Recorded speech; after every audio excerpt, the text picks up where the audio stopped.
What's up, you guys? My name is Grace Lauren Taylor, and you are listening to episode 47, my lucky number, of the Trauma Dump Podcast. Thank you so much for joining us. Here at the Trauma Dump Podcast, we seek to answer the question, what is mental health? How do I take care of my own, and how do I support others?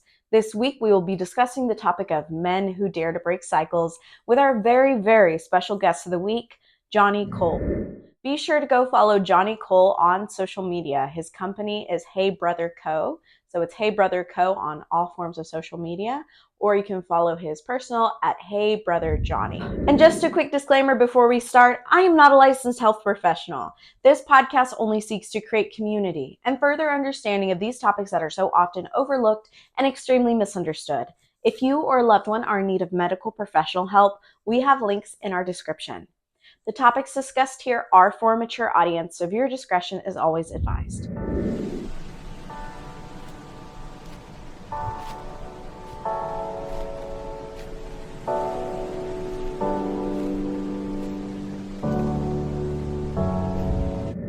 All right, so today we are talking to Johnny, and Johnny is going to be sharing his experiences and how they have led him to become a mentor, educator, and advocate for the emotional lives and well-being of young men, boys, and older men.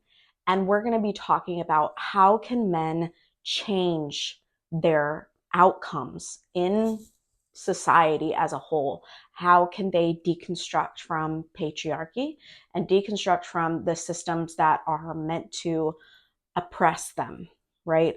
Because patriarchy doesn't just oppress women, it oppresses everyone. It is not a good system to have in place. And we, our generation, needs to be the change that decides we as a whole are valuable. Everyone is valuable, no matter your gender, your age, your race, your sexuality. You matter. Your value is inherent. So that's what we're going to be driving home today on how we can break those cycles in masculinity. What is masculinity? And overcome adversity. So I'm really excited for this episode. And just a reminder before we start this interview, please hit that like button, please subscribe, and share this episode with your friends. It would really help this podcast out a lot, reaching other people who need to become more trauma informed. Now, let's get into this episode.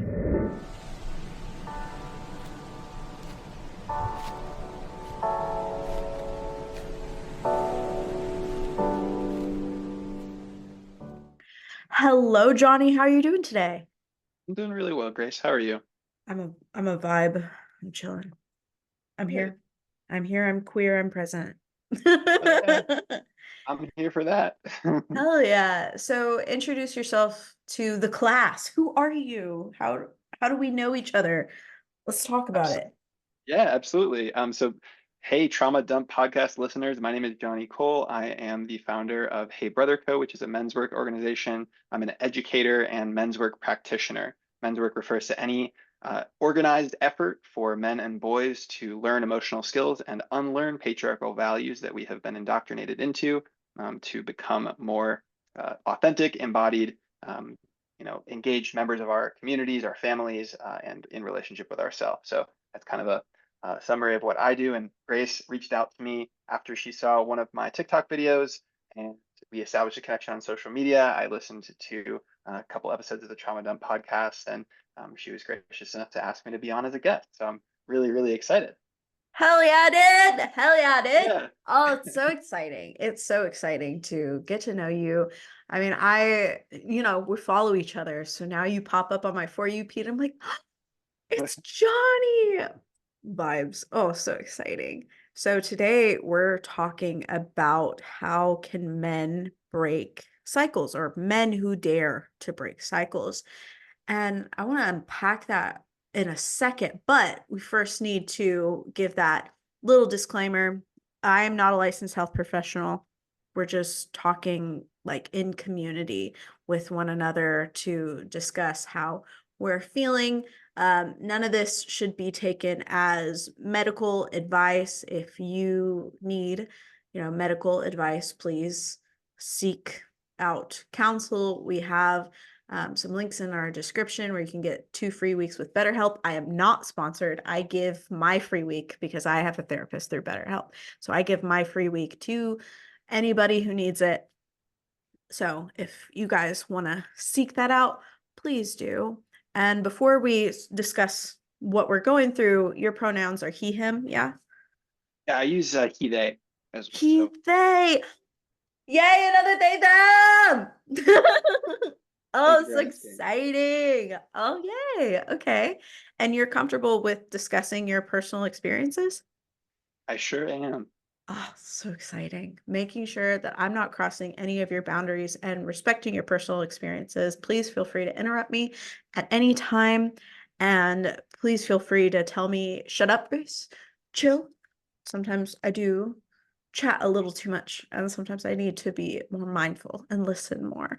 My priority is to make sure that you feel safe and comfortable at all times discussing what you're going through and sharing openly with all of us. So that's my little spiel.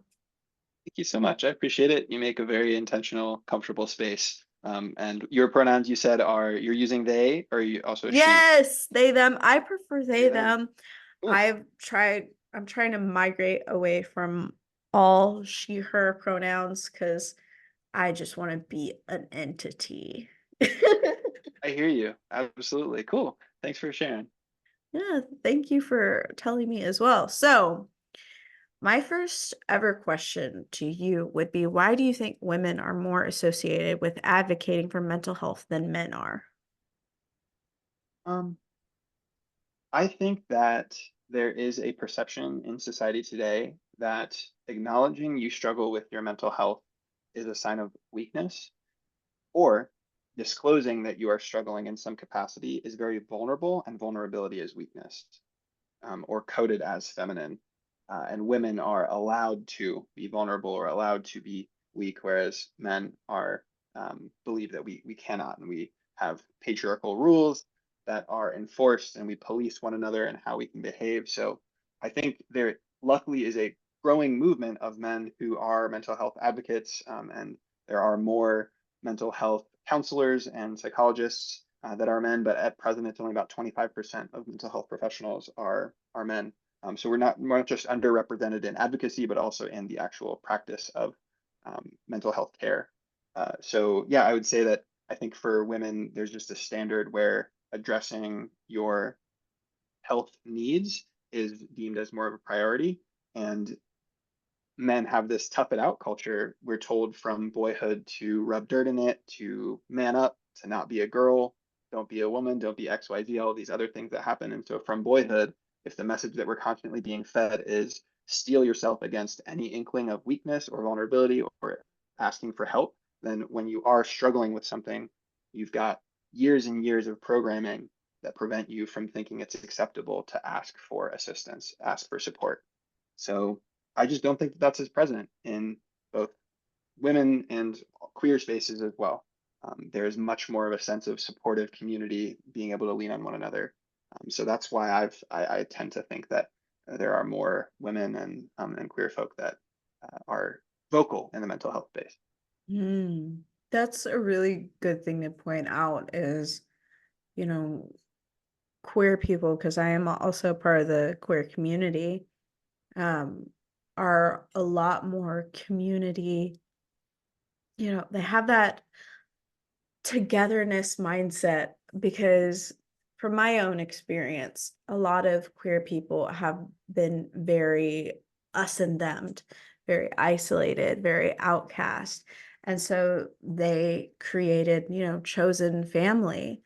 And I think we really need to also adopt that into spaces that aren't just queer spaces of chosen family, because family of origin can also be super traumatic in the way that we see ourselves, the way that we establish ourselves into the world. And especially for young men who may be more vulnerable or want to be more vulnerable, their own family members can really hold them back, whether it's intentionally or unintentionally, from them having a semblance of self, number one, and being able to be free to express themselves. And I saw one of your videos where you're like, I really want boys and men to stop using the terminology, oh, don't be a bitch or don't be a pussy when describing any sort of difference from, I guess, what they would want a norm to be. Would you please unpack that for me for our listeners of why you don't want men to address other behavior as don't be a bitch or don't be a pussy? Yeah, gladly. So for the listeners, I talk about things through a framework of patriarchy. It's a feminist framework. The word patriarchy does not mean that there is this small group of men or that individual men are making decisions on behalf of everybody, and there's some vast conspiracy theory, and all men are individually responsible for the state of the world today. And you personally, if you are a man or masc identifying person, need to feel some level of guilt around that. Patriarchy refers to a value system that we are all taught. People of all genders and of all ages are indoctrinated into this value system that is older than you are. And the value system is such that the whatever is deemed masculine in that cultural context, because that changes over time too, is superior to the feminine, and men or masculine people are deserving of superiority and domination over anything weaker than them. So to put it very simply, patriarchy is a value system that creates hierarchy, like a pyramid scheme. And that is what I'm talking about. So instead of using terminology like toxic masculinity, because I find that men react poorly and get defensive when we use that word, I like to say something like, is the masculinity or what you perceive to be masculinity expressed right now supporting the value system of patriarchy, or does it have nothing to do with the value system of patriarchy? A really great example is a lot of men will measure their masculinity or say that a masculine value or a man's role should be to protect. Okay, well, if your version of protecting is that you need to get really big and physically strong so that you can be prepared to fight other people or potentially dominate someone else, and so that means that you're someone who really tends to steel themselves against affection and emotion because you feel like I have to be really big and physically imposing and strong, then that is something that's a mindset that is enforcing patriarchal masculinity. If you just think protecting can also mean creating an emotional sense of safety or defending your loved ones in whatever capacity makes sense, or sometimes advocating or speaking out, right? Like having a conversation um, that's hard, then I don't think that has anything to do with the value system of patriarchy. That's just you being a person. So that is my backstory and some definitions of where I'm operating from. The reason why Mhm. uh, that hierarchical value system hurts us so much from boyhood, and that phrase like don't be a bitch, don't be a pussy, is because we're taught to see someone else as a competitor, and we need to establish a higher position in the patriarchal value system, right? So like if there is a hierarchy, I might not be able to make it to the top. I might not be able to be the biggest, strongest, the richest, the smartest, whatever. But my only way to at least know I'm not on the bottom where women and queer people hang out is if I can look around me and see what I can do to make fun of or tease or shove down the men and boys around me. So that's why it's so much more common on a sports field and in athletics with men and boys to hear that, like, don't be a pussy, get the fuck up, make your hit, instead of, you got this, I believe in you, right? Because there's a Mm. part of me that has been taught in order for you, in order for me to succeed and in order for me to be okay and at least not be the worst, someone has to be. So I'm going to do whatever it takes to ensure it's not me. Yeah, I mean, that makes so much sense. Um, I have two younger brothers. I'm the oldest, and my I would say my family raised us very differently from what I would perceive as a normal American family. Like first and foremost, like our dad was an immigrant, and our grandparents who raised us were immigrants, and we had a much better community around one another. And never really understood what competition was until I went to school, like middle school. Mm, And because that semblance of, oh, I need to be better than everyone else wasn't really in the forefront of my mind until, I got into middle school and my career for acting started taking off. And my dad told me, he was like, I don't care how well you do, you just need to do better than everybody else on that stage. And that really set me back as a kid of being like, whoa, what is this? Like, huh? And I was talking to my brothers about that, and they're like, yeah, he told us that our entire life. And I was like, wait, you heard that all the time? I thought we never like had that growing up. He's like, no. One of my brothers was like, no, you had a different dad than the dad that I had. The dad that raised me was a different dad than the dad that raised you. Like he would tell me this all the time. He's like, I feel like you were coddled in comparison to the way that he treated me. And I was like, what do you mean coddled? Like, my dad has since passed away. So I first got offended because I thought that he essentially was trying to put me down or our dad down. But he unpacked it for me and was like, I was in tennis every single day from the age of 6 through 15. Dad would wake up in the morning with me at 4 a.m. and then go train. And then we would get ready for school. You were still in bed. I was getting ready for the Olympics. Like, dad really wanted us to be better than everybody else. I was beating out kids that played club and did all this, went to private schools and stuff, and everything was a massive competition. And dad would always tell me that I needed to be better than the best that I could be all the time. He's like, I love dad. I miss dad all the time. But you had a different dad than the dad that I had.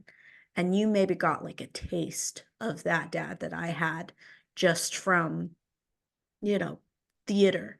But I had a dad that was with me and trained with me and pushed me and pushed me and pushed me and pushed me. And I just want you to know that. And that was like a really big, like, whoa, we have the same dad, but a very different experience. And it makes me think of like the way that fathers treat their daughters versus the way that fathers treat their sons. And I don't know, that really struck me as something that I just never thought or could really comprehend until I got older and realized that, I had a dad for a longer period of my life than both of my brothers did because, they were both minors and I was an adult when he passed.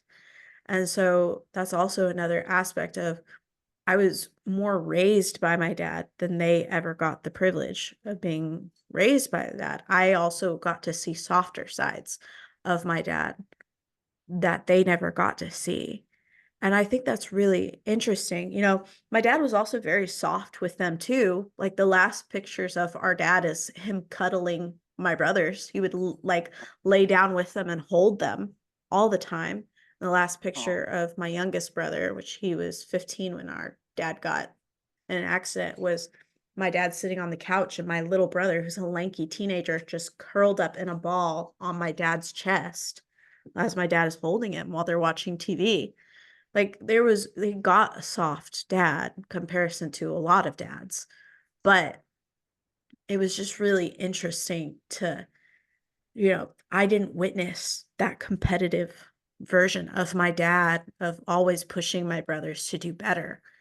I only witnessed, the soft sides of my dad. What do you think on that of like fathers that treat their daughters differently than their sons?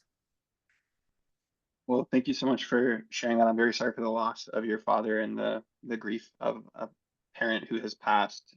A lot of us have, especially I'm sure on this podcast, complicated relationships with our primary caregivers and our families of origin, and yet there also is a substantial amount of grief that comes from even the passing of someone who we had a complicated relationship with because they are our parent.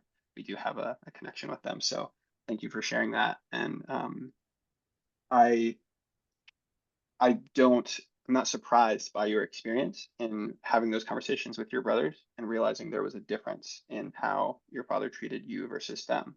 This is really common, as Bell Hooks describes in The Will to Change: Men, Masculinity, and Love, which is a really wonderful book I recommend everybody read if they want to understand patriarchy and understand men a little bit more.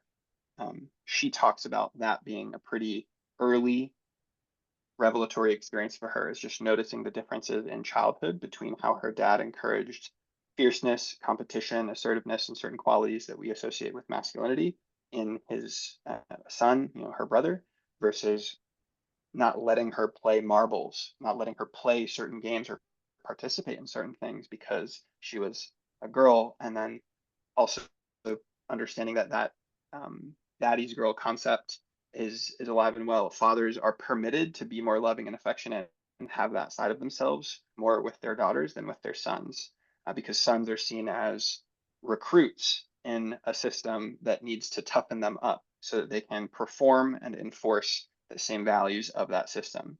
And that was my experience. It's been a point of contention in my older sister and my relationship up until recently, the exact same conversation you had, where I really needed her to see some of the unique aspects of my trauma with my father and the way that he abused me and made me feel terrified and intimidated through a greater threat of physical violence that was not present in the same way for her, or for my mom, because I was a boy. And male on male violence and fathers disciplining sons physically is something that is, I would say, more acceptable and more prevalent. Um, so us having that conversation of like, we had different dads caused a lot of conflict because both of us wanted to take ownership and I feel like we knew what the other's experience was. Like, oh no, he sometimes said that type of stuff to me too. And then we both, I'd especially, I'm very sensitive. I would get very frustrated and feel very unseen. But a couple of years ago, we kind of reached a conclusion and had a really cathartic conversation where we were able to say like, oh my gosh, like I see how it was worse for you in this way, or different for you. Like my sister also has chronic illnesses and autoimmune disorders, and so my dad tried to break her down and belittle her and abuse her to such a way that he wanted to convince her she had Munchausen syndrome and that all of her symptoms were just a flaw in character and that she was lazy and complaining all the time, and she needed to toughen up and stop complaining because life is hard. And as someone who served in the special forces in South Africa, he had been shot and tortured and has killed people and had all of these viscerally violent, gruesome experiences from war that he would always use and weaponize against us to make us feel like anything we were complaining about was insignificant. He did that particularly with my sister about her chronic pain and her chronic fatigue. So that is an experience that I cannot empathize with because I do not have those same chronic conditions. And I also bought into that narrative for a very long time under my father's tutelage in a very Mm. patriarchal household. Um, so that was a really long share there, but I am not surprised to hear that was your experience. It's something that happened to me, and this is very common across a lot of nuclear families and the current family model, is that fathers treat their sons differently than their daughters, and it all stems back from this patriarchal value system that we are all indoctrinated into. But that's really, really interesting to point out that we're all kind of indoctrinated into it because it's not just American culture, it's almost every single culture where the man is seen as the head of the household and the woman is supposed to submit. I just had an interview with a woman who is a men's mental fitness coach about how men's mental health affects women, and she's still very red pill. She is very conservative in her mindset, which at this podcast everybody's experiences are valid. You are allowed to feel how you feel, represent how you want to represent. um, but I was talking to her about how men are less likely to open up to other men because women are more empathetic. And I asked her, I was like, well, how can we make sure men have a space where they can feel able to share?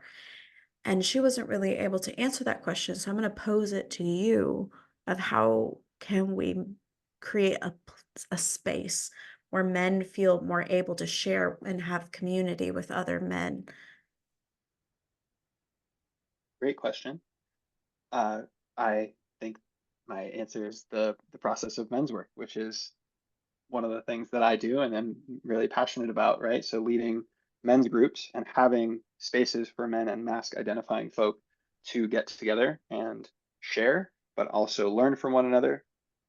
There's an incredible level of catharsis that comes with being seen in a gender solidarity space. And I'm using the terms men and mask folk to be inclusive. There are trans men and non-binary but masked people who come to my men's spaces and also have a great deal of trauma associated with their upbringing or with the experience of living in a body or in a life that's coded as masculine. So yes, men's work is the answer, right? Like having a dedicated space, um, whether it's through, it doesn't have to be in a therapeutic context. I'm also not a clinical practitioner of or licensed clinical social worker or a practitioner of any sort of mental health care, but it is a therapeutic process to get through the fear of opening up and being vulnerable to other men, and it is very necessary. The reason why it is so necessary is because I don't believe that women are innately more empathetic than men. That is a belief that stems from what's called gender essentialism, which is like a binary worldview that like the genders are very specifically like this. There are just qualities that are so rooted and tied to this. And I find that to be very reductive and not useful. Um, I believe that men are socialized to believe that we don't have those qualities within us, and women are socialized to believe they need to possess those qualities of emotional intelligence, empathy, and to do what's called emotional labor. Like if I'm feeling on behalf of somebody else, like if I'm the only person that you come to with all of your problems because I'm sweet and I'm nurturing and I'm told I need to be sweet and nurturing, that's a lot of processing vicariously that I have to do on your behalf. Um, and we tell women that you should expect to be doing emotional labor for men for your entire life, just by virtue of being a woman, regardless of if you're going to become a mother or not. Especially if you're an older sister, especially if you're in an immigrant household, like there's all of these ways in which we place the burden of emotional labor on women. At the same time, we tell men and boys, you don't have this side of you. Suppress your feelings. Don't cry. Don't talk about it. Shut up. Be private. Women gossip. Women gab. Women are chatty. So we just all of these messages to get us to flee from whatever we perceive as the feminine and just get away from it. But we know it is because it's acceptable for women to be empathetic and to do emotional labor, and because it is acceptable for us under heteronormativity to gravitate towards women for relationships, what a lot of times happens is that men will then seek out their partners, their women partners, as the sole source of their emotional labor, the sole person that they open up to, because they see like the feminine presence is one that's acceptable and safe for me to do so, because I just don't think that men have the capacity. I don't think it's natural. And maybe I've never even encountered a man that is safe enough for me to do that. Um, but this is just to say, it's not because it's not possible. It's just because it's so normalized in our culture to believe that men are not that way. And yet we see now so many more examples on social media and in movies of men who are emotional and loving and fathers who are sweet and caring and like your share with your dad who want to hold their boys and be nurturing and loving. And that's not because they are more feminine or because they are less of a man. That's just a human quality of connection that we all possess. And some men have dared to step outside of the social construct of what they think they need to perform and live a more connected life. So um, that's yeah, men's spaces are great. There's a lot of virtual men's groups, in-person men's groups. Men's retreats are kind of weekend or week-long experiences that I lead in and that you can attend across the country with different groups to learn how to do that, how to open up to a man. Yeah, and honestly, dude, I all the time I talk to my fiance Joey and I tell him all the time, I really, really want you to make more guy friends. I really, really want you to open up to the guys at work because he's a plumber. He just got his tradesman license, so he has his own truck. But before he was an apprentice, and so apprentices have to ride with the tradesman. And I was talking to him about it, and I was like, you really, I really want to see you talking to other guys and being excited to be around other guys. And he's actually making a pretty big effort. And I'm really proud of him for it because men need community just as much as women need community, just as much as people need community. We are social creatures. We are not supposed to do anything in life alone. Legitimately, we're not supposed to. And so, this culture that we have found ourselves in, where, social media is how most people get their community now, it is really, I've noticed, a lot more intense. I know you don't wanna use the term toxic masculinity, but I'm gonna use it here.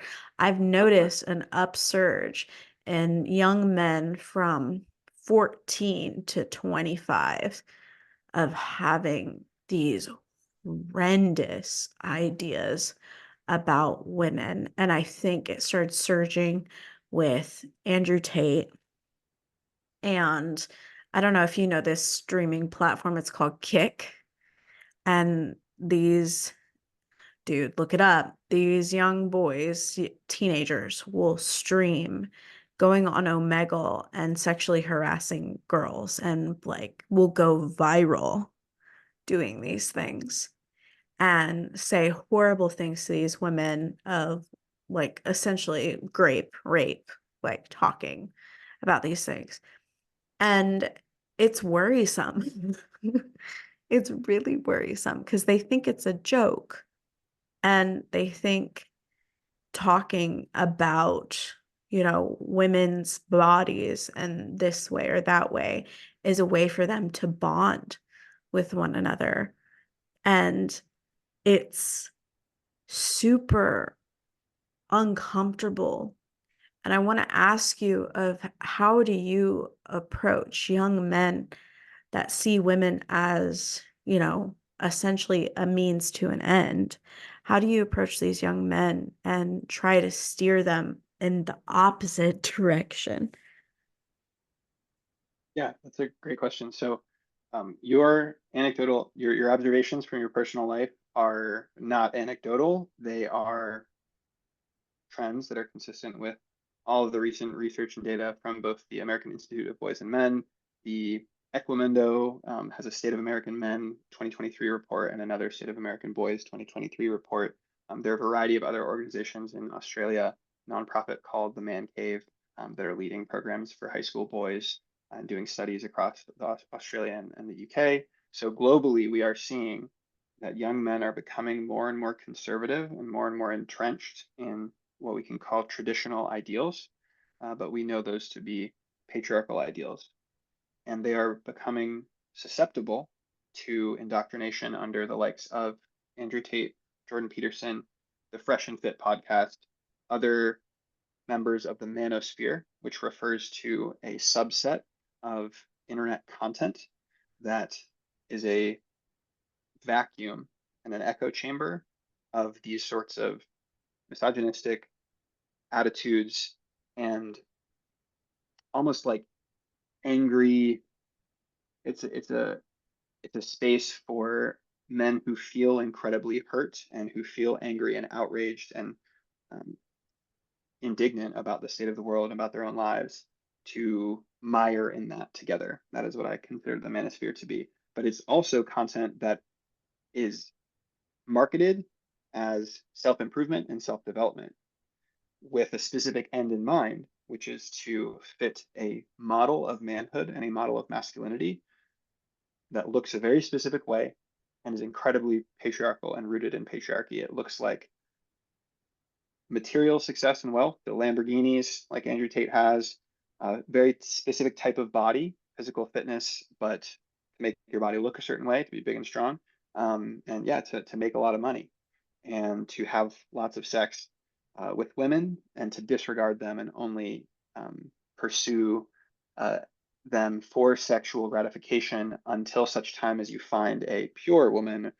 pure elements of purity culture there who has a low body count, right? So there's just a whole swath of, I think, terminology that I'm dropping that the average listener might not be familiar with, but in essence, the manosphere is just this like realm of content that Andrew Tate lives in, and there's a lot of other pieces of media, and it sounds like Kick streaming probably fits in there, and I'm surprised I haven't heard of that. I will look into it. But according to the State of American Men Survey 2023, which was a survey of 2,100 or so American men, demographically representative of the entire United States population, 65% of American men ages 18 to 23, so about 2/3 of men age 18 to 23, feel that nobody really knows them. And over 15% of young men report having no close friends. Hmm. So I hope that sinks into the listener that we are in an era when men overall, but especially boys and young men, are feeling so disconnected from themselves, from one another, and from the world. And we get messages all the time that men and boys are unlovable and we are not allowed to connect in ways that women can connect. But we're not proposed with an alternative form of some sort of connection that is deemed acceptable. And so without a direct blueprint, feeling lost and feeling insecure and feeling a lot of shame and self-loathing and disconnection from self, you are so much more likely to step into the manosphere and feel like it is feminists, or it is women, or it is immigrants, or it is queer people, or it is someone else, some change in our culture that is external to the way men act, that's responsible for how you feel right now. And that's also where the incel movement, involuntary celibate movement, comes from, and that's that aspect of culture. So um, yeah, it's a very lonely time to be a boy and a man. And I shout out to Joey for not only his accomplishment in having his own truck and getting through his apprenticeship and being what I consider to be an essential worker and working in the trades that are so needed, but also for recognizing how hard it is to establish a sense of community and friendship amongst tradesmen who are older than he is, or who definitely act a certain way and don't share his belief system. Um, it is really hard to establish connection when it feels like all of the men around you in your workplace or at school um, are in on something that you don't feel comfortable participating in, but there's nothing else for you to do. Yeah. Oh, 100%. It is also very hard for me as his fiance, his life partner, to watch from the outside because he talks to me all the time about how they're all extremely conservative. And part of him doesn't want to share, my podcast or what I do as for a living because he's afraid of, the imminent judgment of these men who have, a lot more experience under their belts, a lot more knowledge, and who he also respects because of that, stigma of, you know, what is Grace doing? Grace is very much going against the grain. Grace is I'm okay with calling myself insane because yeah, like some of the stuff that I do is very, you know, alternative. Yeah. And I'm totally comfortable with all of it. And I'm also comfortable with him not being comfortable with it. Not yet, because he's still, still working through it. And it's very interesting for you to point out like boys and men feel so lonely because I was a nanny to four boys for 7 years. Like I raised those four boys. They're my whole heart. I'm gonna see them on Friday. and I love them with all my heart. And I raised them to be very empathetic and extremely in tune with their own emotions and able to discern when someone else is feeling differently from them.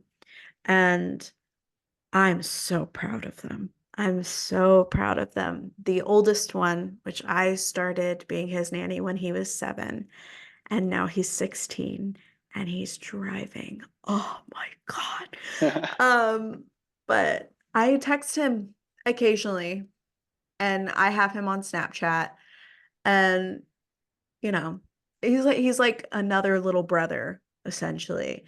And I was like, dude, how are you doing, bro? He's chronically online. He's online all the time. But like, oh my God. And he's like, yeah, I'm doing great. All of my guys are coming over and we're gonna play D&D. I'm like, oh, that's Yeah, yes. Oh, I'm so proud of you.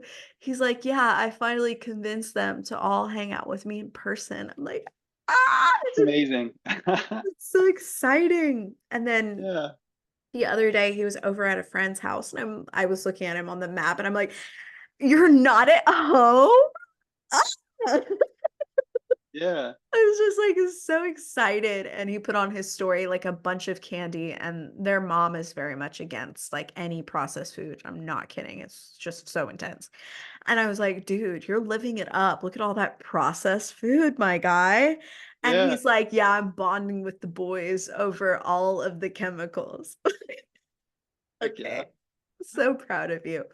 But like the fact that this young man that I raised, like I take credit. I did so much work into him that I helped raise is doing so well makes me so full of joy, and I'm really hopeful for him and his friends because I know that I had an impact on his life and he's going to have an impact on so many other young men's lives for the betterment of them and for himself, because he is so set in himself but also able to accept input from other people, and that's so rare to be so able to know yourself and love yourself, but also be able to accept input, and not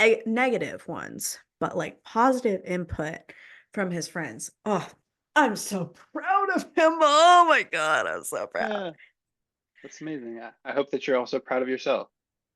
Yeah, yeah. Not to humble brag, but I did a pretty good job of raising those 4 little boys that Yeah. I I don't know.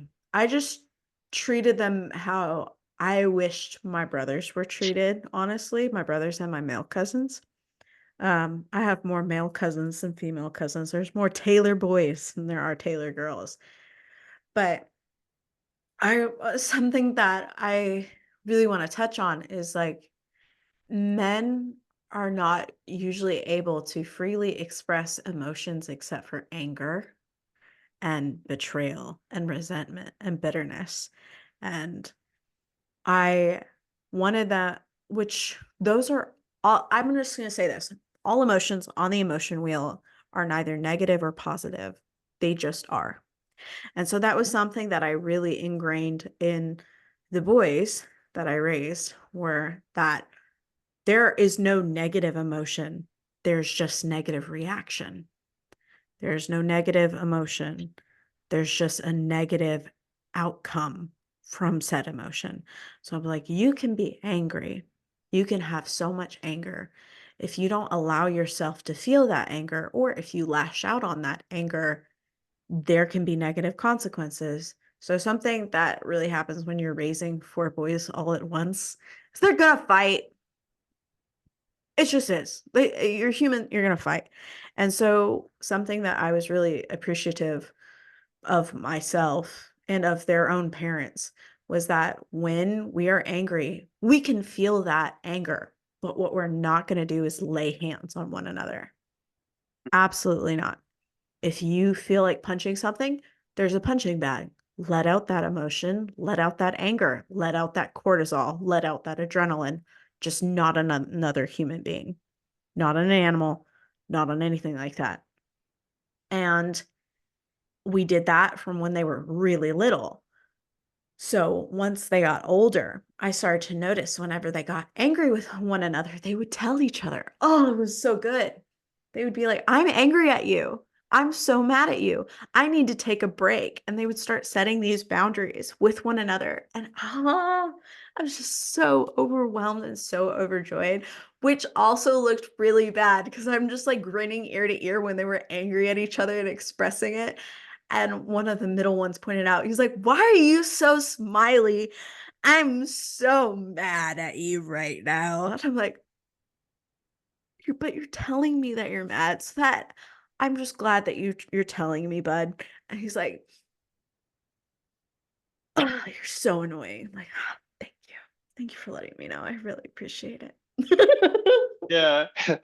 Well, I mean, I think that right there is like a master class, right? Like a micro individual example of how we can have such a deep impact on the lives of boys and the lives of young men when we give them a toolkit with which to handle their emotions, because we as men are not equipped with that toolkit from childhood. It is not common for men and boys to be taught that. So I really do hope that you feel a lot of pride. And the reason why I am pushing you to just be pride, like to feel pride around what you've done and the impact there, rather than thinking of it as this negative, like braggadocious or arrogant thing, is because it's important for us to take ownership of the good things that we do in order to create a more confident uh, relationship with ourselves, and to acknowledge, our worthiness as people that are healing from CPTSD and compromised senses of self. Because of that, it's really important for us to celebrate our accomplishments. And I'm trying to do that myself as well, because for the past like 2 years of my life that I've dedicated to men's work, I've led a lot of men's retreats and men's spaces that I've allowed men to come to for free, out of pocket, for me, or men's spaces where I've just been giving and giving, and I'm really exhausted. But it has been super transformative for the men who have attended, who have disclosed things about their lives, hardships, or just found solidarity or community, in a virtual space or in a physical space that they never thought they would ever have in their lives. And I'm really proud of that, because a lot of these men are brothers and husbands and partners and sons. A couple of them are fathers, a couple of them are grandfathers, a couple of them are veterans. I mean, there's all different types of men that come into my space, and I'm incredibly proud of the fact that I have helped them along in some of their healing journey. And now, most recently, I've almost finished 1 year of a high school boys program for 20 boys in my local community, at the high school I graduated from. And I have led a, twice monthly space for them to check in with themselves, learn how to express their emotions, give themselves an affirmation, give other boys an affirmation, and then have different lessons that vary from consent. And what does consent mean to how do we speak about women's bodies? Why do we speak about women's bodies in the way that we do? What are some of the things that we're hearing in the hallway and online? Um, what does it mean to be a man? Uh, I mean, some really incredible exercises and work that has resulted in a significant shift. I've had both the principal and the vice principal of the high school come in and say that this past year they did experience a significant decrease in the number of sexual harassment claims, not claims, reports in like to administration, which is pretty fucking awesome. So I'm like really proud of that. I'm really proud of the work I've done. I'm really proud of you for having an impact on those boys' lives. I'm excited that you still have a relationship with them. And yeah, you never know how big the ripple effect of your impact on one person will be. You literally will never be able to conceptualize it. And that is something I hope that fills you with joy and pride. Um, and I want to like circle all the way back around just as well to say, like, men and boys are so much more like, this is why, like, men and boys are capable. Men and boys are not on trial right now for being inherently bad or deficient and needing to change ourselves and some of the innate ways that we are because we're bad and we need to change to become good and worthy. We have these capacities inside of us. all it takes is a helping hand. And even in interpersonal interactions, even not in a dedicated space, but I'm sure that there are men who Joey interacts with who do have really big hearts. They've literally never, maybe some of them are in their 40s, 50s, 60s, they've literally never had a conversation where a man looked at them in the eyes and was like, how are you really doing? What are you Yeah. struggling with right now? So I don't know. I've just had a lot of experiences where I've been the man. I also physically represent a very specific presence. I'm tall, I'm 6'4". I've got a beard, so I physically represent something that is, I think, somewhat comforting for a lot of men. Like an embrace from me, I've had men where I hug them for the first time, and I don't know when's the last time someone bigger than them actually embraced them and held them, and I just like start crying because there's something in that feeling of like, wow, It's that's cathartic. yeah, yeah. Yeah. Yeah, that's real. I mean, when was the last time someone took care of you, though, and asked you how you were doing? Mhm. Well, today I got beautiful check-ins from two of my best friends and brothers in Hey Brother Co, Lewis and John. They both separately just sent me, well, John sent me a voice message to let him know that he loved me and that I'm carrying a lot on my shoulders and I'm doing a lot for my family and for a lot of people.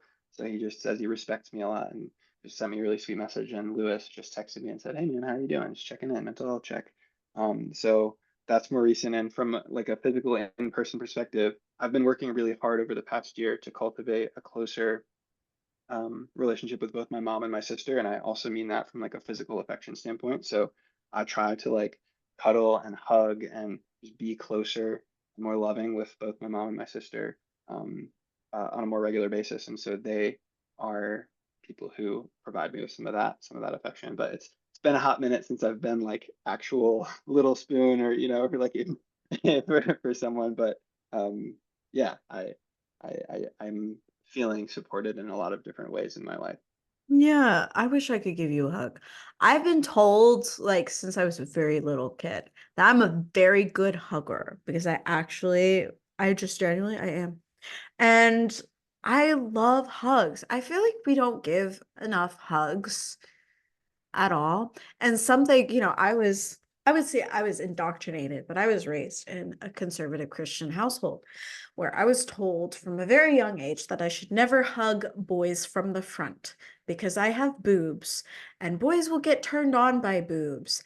And I always thought that's so bizarre. Why are we sexualizing young boys and young women and young they thems?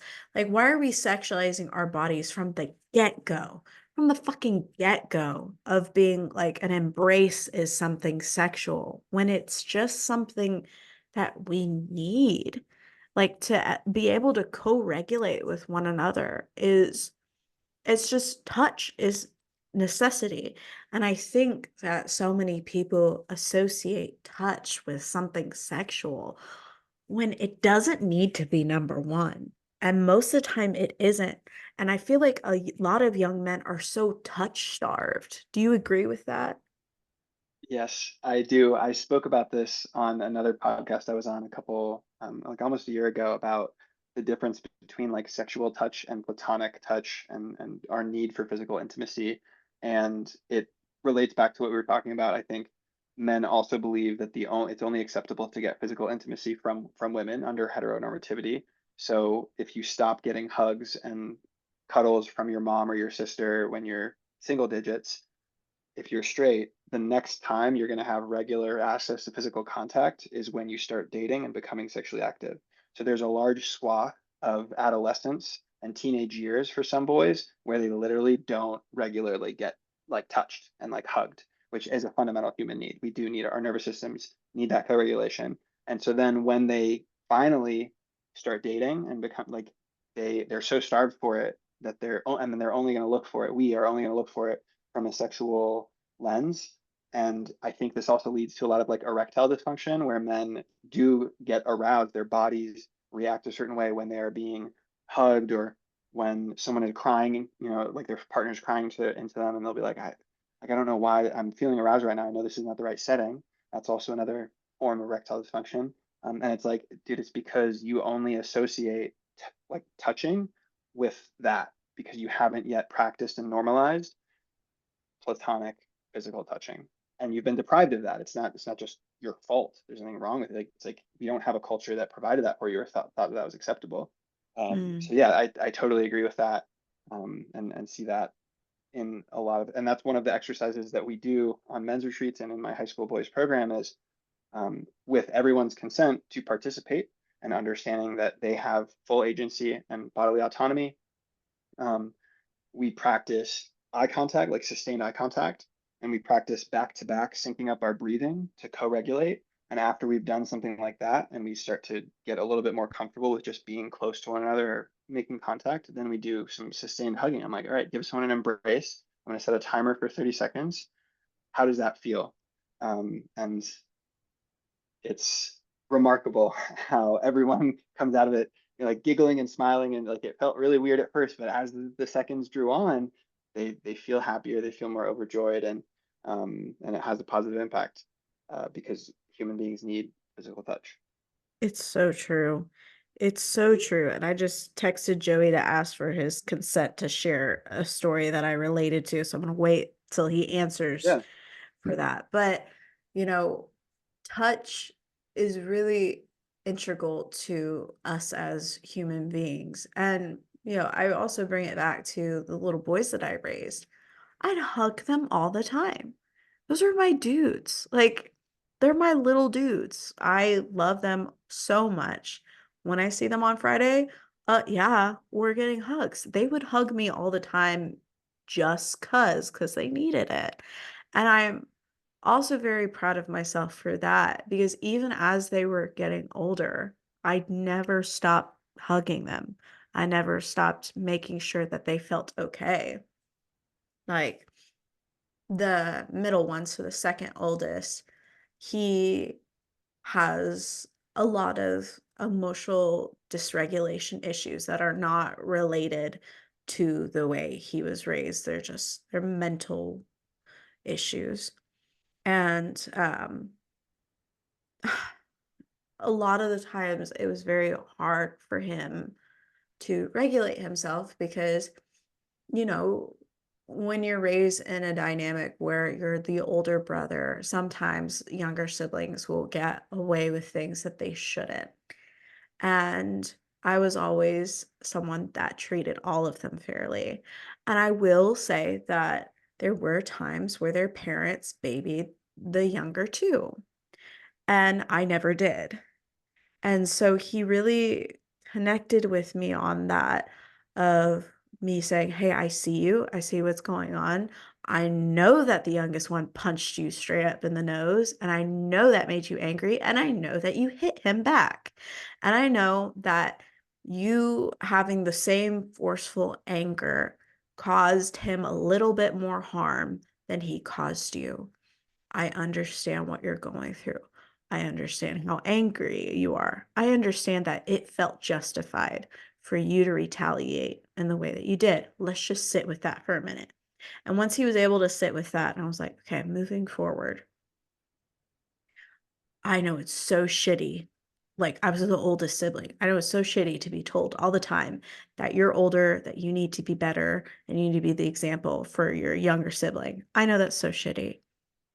But also, we need to start listening to our bodies when we're angry about something and go to the next person in authority, maybe over both of you, to redirect that feeling. Because if you take vengeance, if you're speaking about it, like maybe one day when you're an adult and you see someone say, push a girl over, it is not manly for you to then go push that guy over.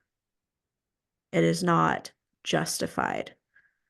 I'm not saying don't stop it from happening again, but I'm saying don't ever lay your hands on another person.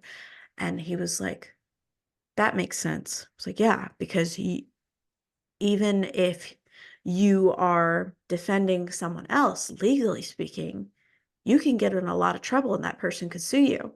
So I'm trying to teach you this now as a 13-year-old of when we're feeling angry, everything is okay. Feel that anger.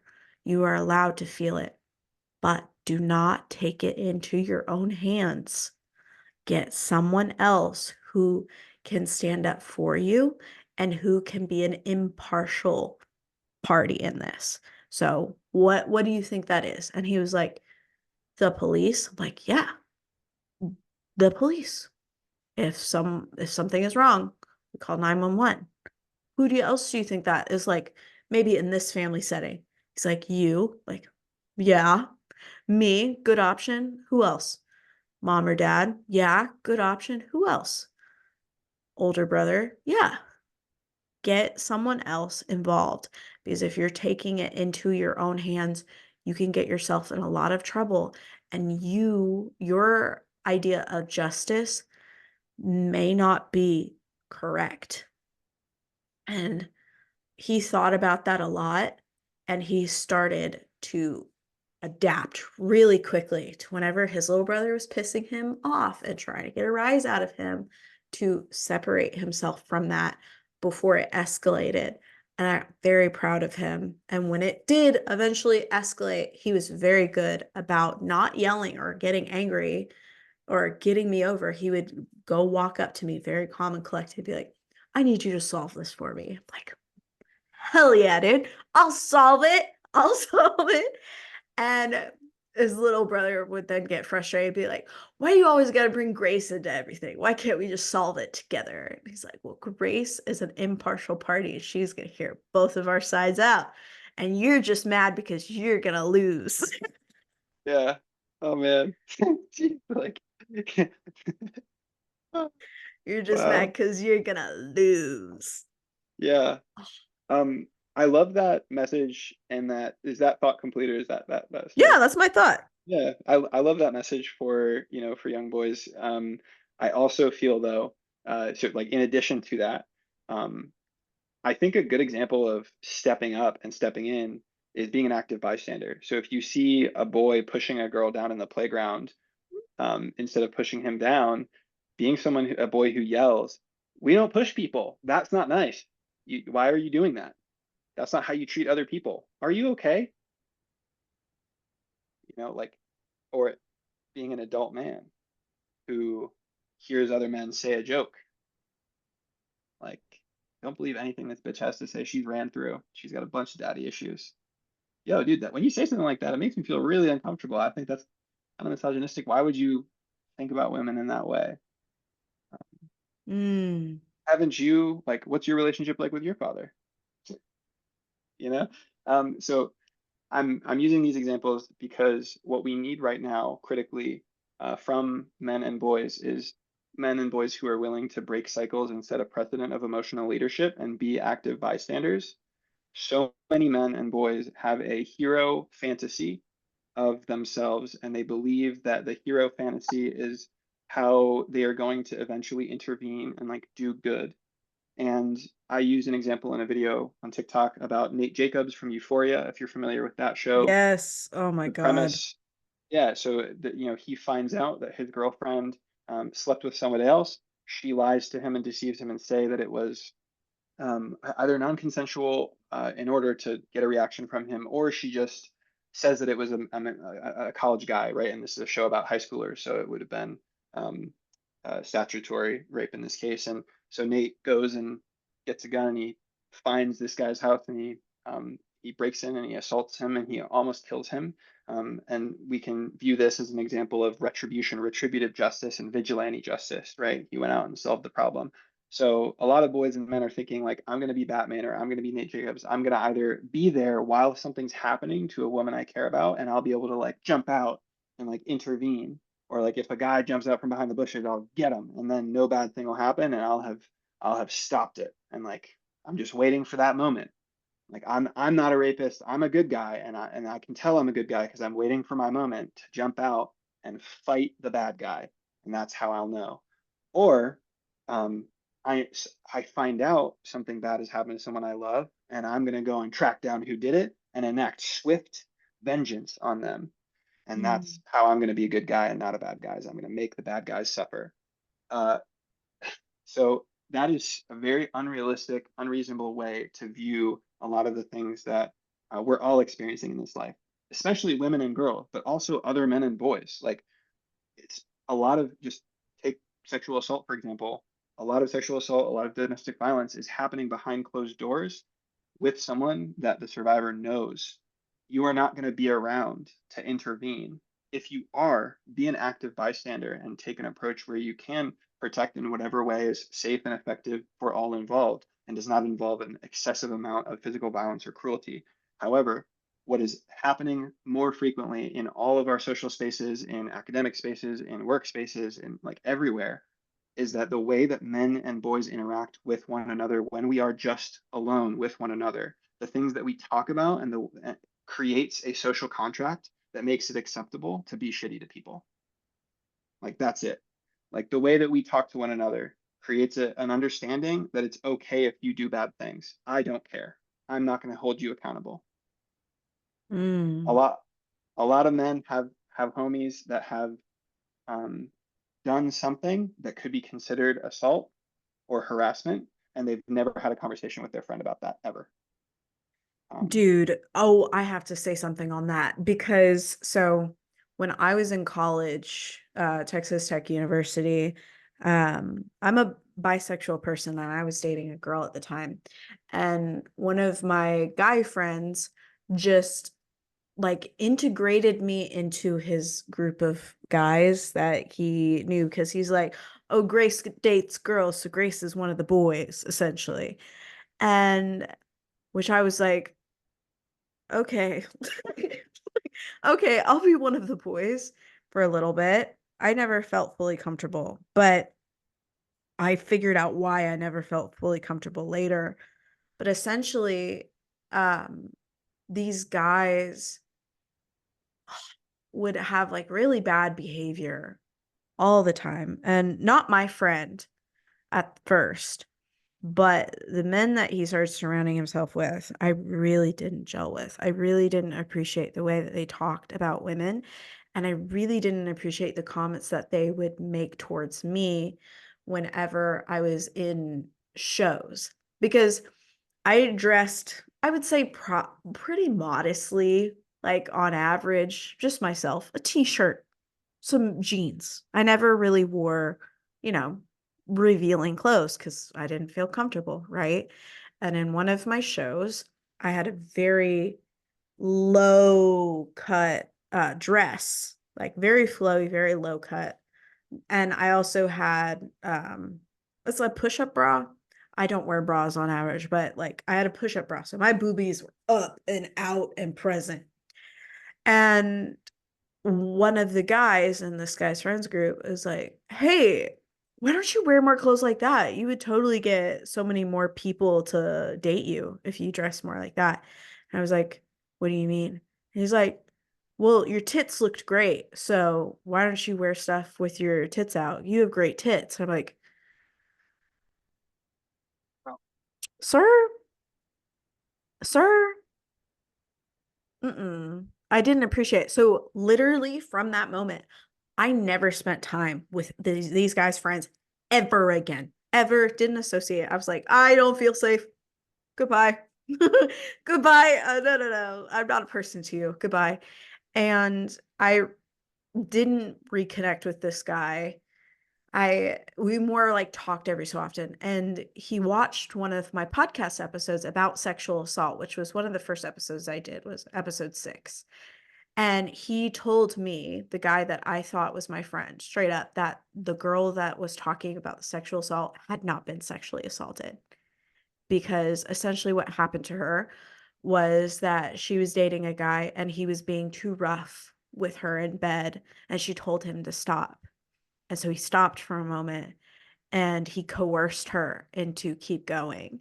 And she like argued with him for a very long time, and then she felt like there was nothing else for her to do because she was actually afraid.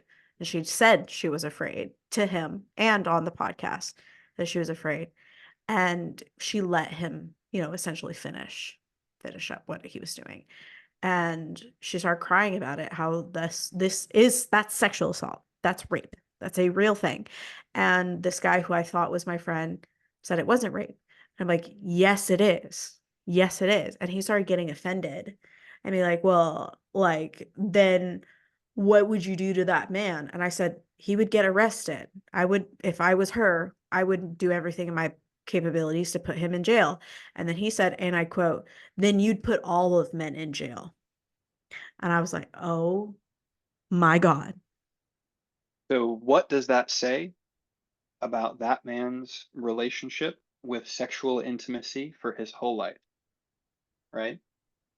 And that is not only an inappropriate comment that he made about your body and uncomfortable and um, inappropriate. I'm sorry that happened to you, but then disgusting for him to say that.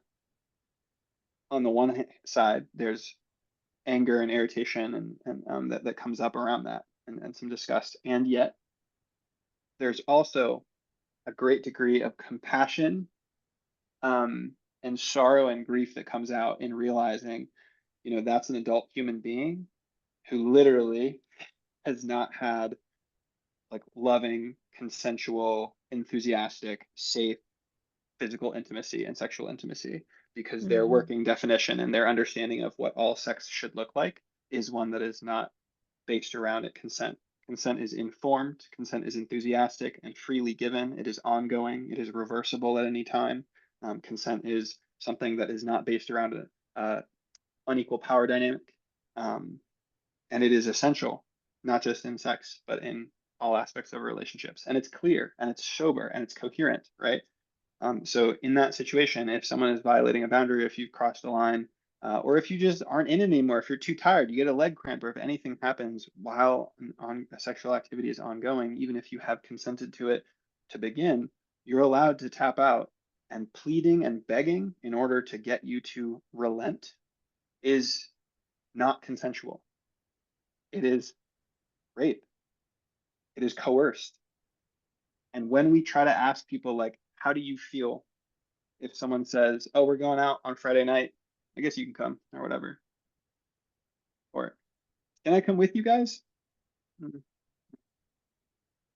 sure, I guess." Or nothing, shrug, walk, right? Does that make you feel good? Does that make you feel like you're wanted at that party? You're wanted I'm at not that social coming to that engagement? party. Yeah. Like, I'm No, not dude, what? coming. You don't want me Oh, there. Like, hell nah. yeah, that makes me feel bad. It makes me feel unwanted, and it makes me like, I don't want to hang out if I'm where I'm not wanted. But so many people, because of our how we're touched, I mean, it comes back to rape culture, right? Like patriarchal indoctrination of boys to believe we don't need any other form of physical intimacy that contributes to a rape culture, a culture where we are so starved, we like the he's got to have it mentality that is normalized, that like men crave and need and yearn for sex so much. I think that's aggrandized, but still, like men are starved for any type of intimacy, and as such, are functioning with like improper definitions and understanding. Um, this is not to villainize men at large. I'm just like, it is a damn crying shame that we don't have comprehensive sexual education, social emotional learning. Like there's a lot of things that should be standardized across our society in education, and they are not. Yeah. But I appreciate you sharing that with me. I'm sorry that it sounds like what happened there was, yeah, a guy who had an opportunity to be a good friend and or speak out and set a precedent of behavior amongst his friend group succumb to patriarchal pressure, which is like the root of everything. It's like, I'm too scared to say something because the consequence for men of speaking out is othering. It is excommunication, because again, it's a value system, it's a rule book. So if you're not going to play by the rules, especially during boyhood, those younger years, even college age, there's a very real social consequence. You can't hang anymore. And if you don't have a backdrop of emotional support from maybe some women or some queer people in your life or someone else, if there's no, or your family, if you don't have adequate supports, the fear around being excommunicated and othered by men is too great, because it will literally result in isolation.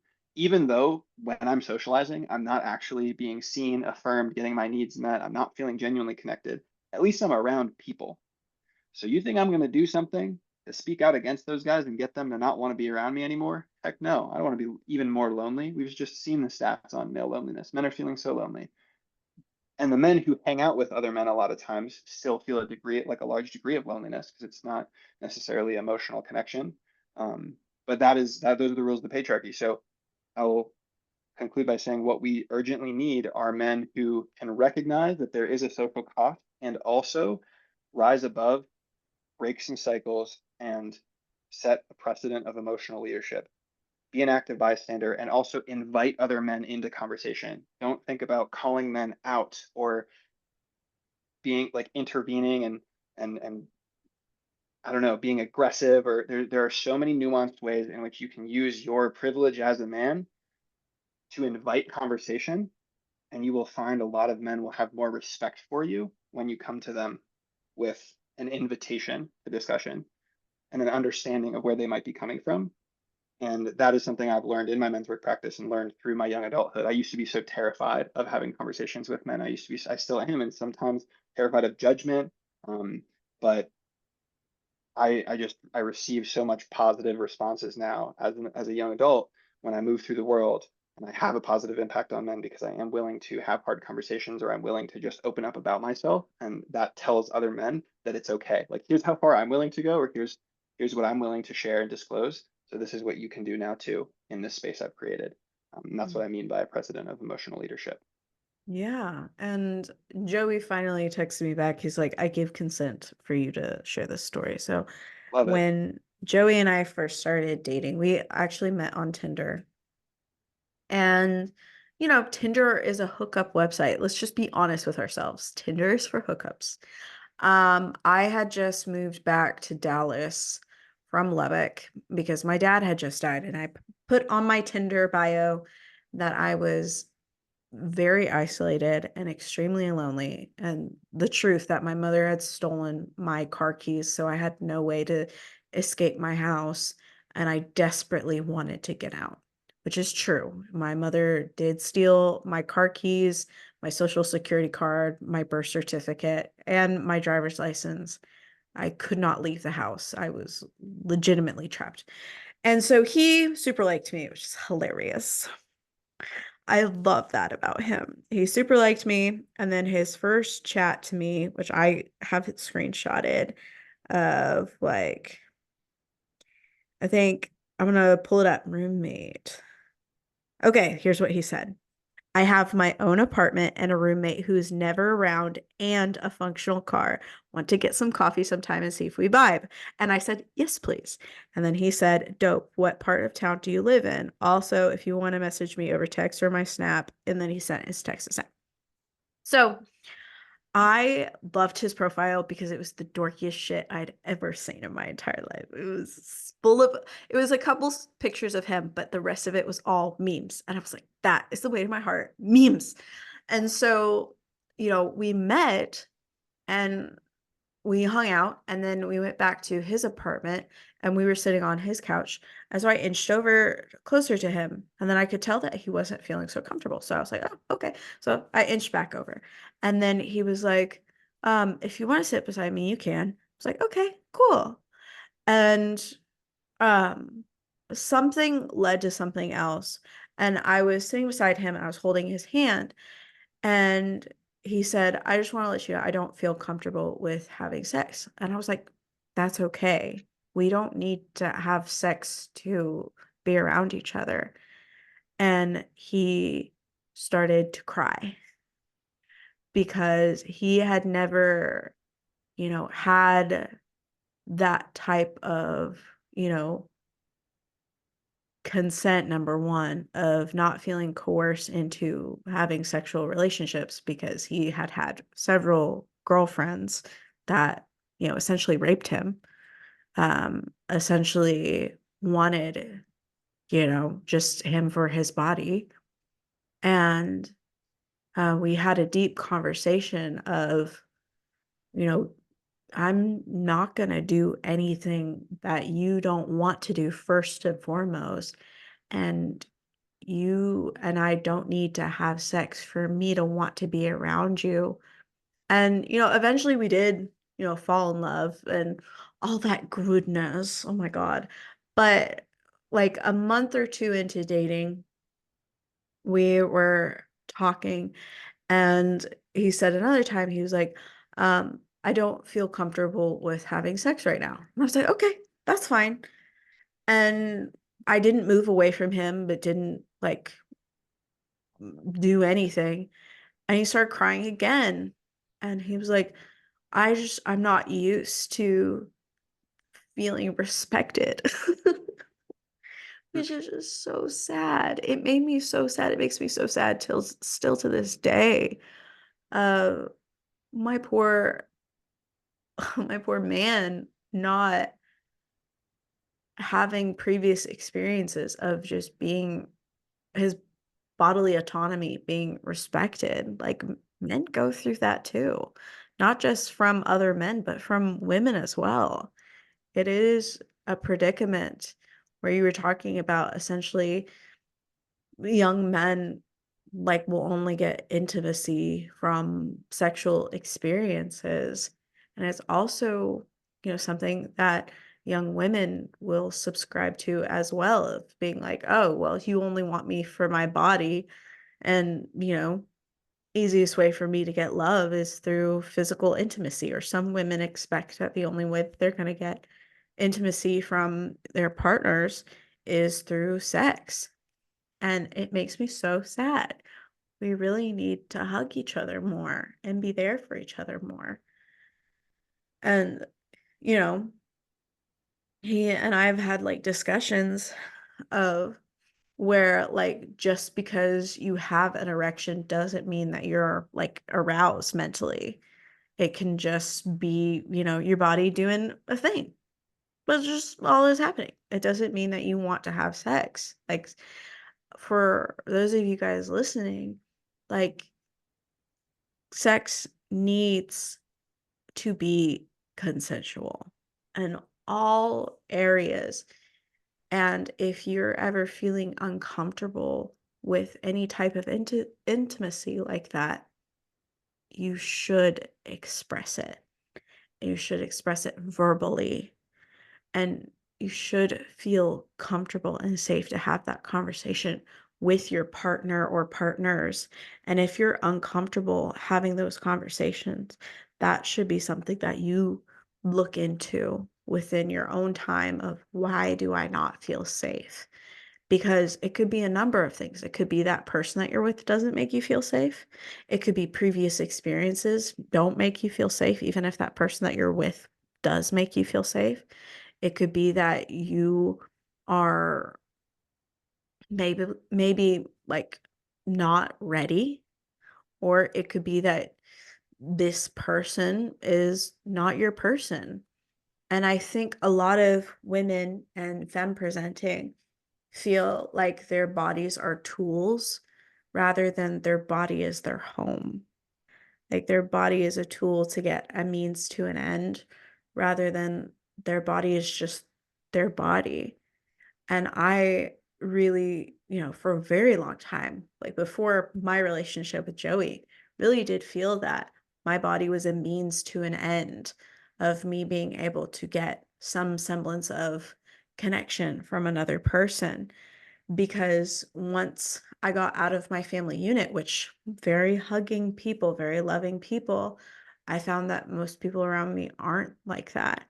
That I was perceived as weird for wanting physical connection, or wanting a hug, or wanting to hold my friends' hands. Like sometimes that's all I wanted was, I would ask my friends, hey, can I hold your hand while we walk? And they're like, no, that's weird. Like, why? And one of my core memories from middle school was, when you're a kid and you're crossing the street, you're told to hold each other's hands, right? When I was in middle school and I was crossing the street, I asked my guy friend, I was like, can you hold my hand while we cross the road? And he slapped my hand away and told me that, no, we're not dating. You're not my girlfriend. And I was so devastated because I just wanted to feel safe when crossing the road. I didn't want, you know, I didn't even know what like girlfriend, boyfriend was. I was in fifth grade, didn't know what any of Yeah. that was.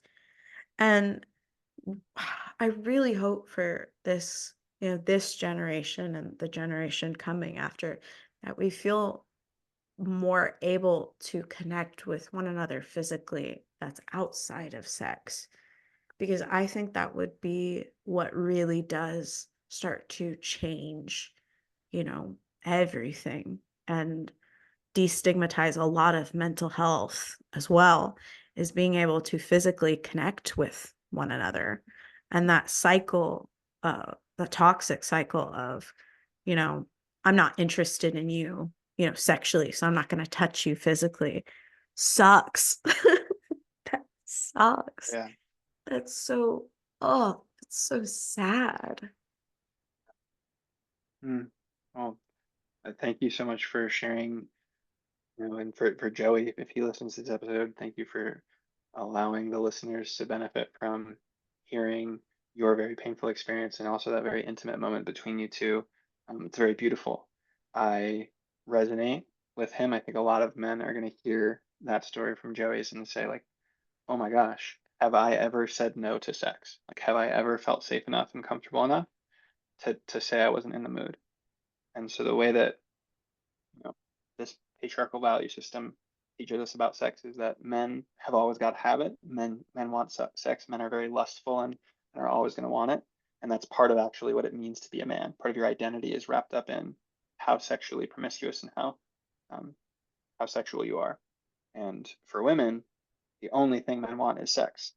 So the way that you want connection with men, as you just said, your body is a vehicle through which to experience connection and love, because the only type of connection and love that men are going to be able to express with you is through sex.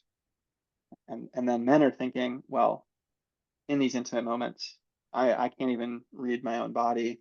I she's gonna think I'm not a man if I say no, or she's gonna feel hurt. And oftentimes that is true. That does play out in a lot of relationships where, I mean, this has happened to me. I've said, like, I'm actually not feeling it. It has nothing to do with you. I'm, with a partner or someone. And then because of that narrative, that is, again, we're all indoctrinated into this narrative, men, women. So the woman's narrative is, well, all men want sex. So if this man doesn't want sex, it has to be because of me. There's something I've done wrong, or it's something about me. It can't be like that he just doesn't want to. And then the man's thinking, oh my gosh, I've just hurt this person. I just hurt their feelings, and so I'm never gonna do that again. I'm never gonna tell someone I'm not. I don't want to.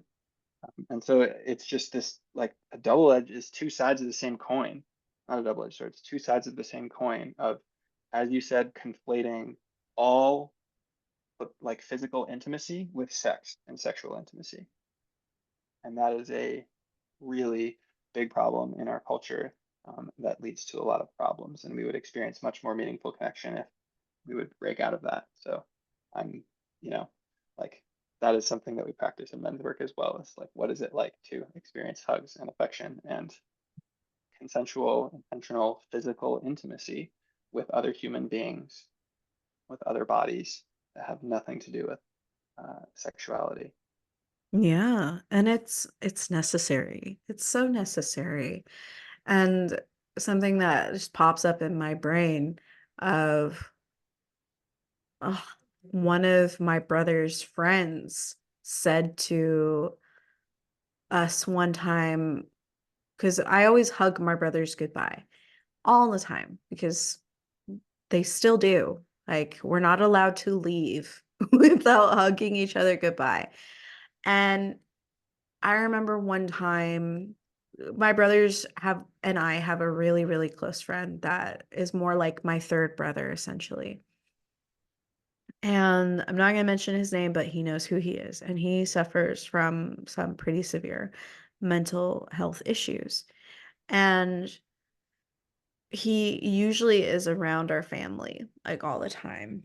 And so since he's like, third brother, I hug him all the time. And my brothers hug him all the time. They try very hard to pour into him, tell him that he's loved, because he does not have a good home life. And, when you don't have a good home life, it's very hard to feel like you're loved and supported.